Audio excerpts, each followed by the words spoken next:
তো আমি হঠাৎ করে ব্রিজের নিচে নামলাম, নামার পরে দেখলাম এই বড় হাতিটা আমার দিকে আইতাছে। তো আমি চিন্তা করলাম এত বড় হাতি কি এটা আমার লইবার লাগে আইতাছে নাকি। कौन है ये लोग? कहां से आते हैं ये? তারপরে দেখতে দেখতে চাইয়া দেখি যে না, এই হাতিটা আসলে গাধা, আমারে থুয়াই গেতেছে গা। তো আমি দেখতেছি আমারে থুয়াই গেতেছে গা। তো আপনারাও দেখতে পাচ্ছেন, আমি তো ভাবছিলাম আমার লইবার আইছিল, তো এখন দেখি না যাইতেছে গা।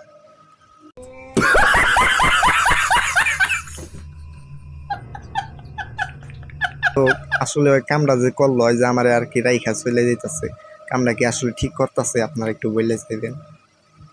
তো দেখেন আসলে পিছন থেকে কিন্তু মাক্ষম লাগতেছে। আসলে হাতি তো বুঝেন নাই, বুঝতে পারবে ব্যাপারটা। তো দেখেন এই যে হলো নদীর অবস্থা, এই নদীতে আসলে কেমনে কি এত বড় হাতি কেমনে ঢুকলো এই গলি দিয়া,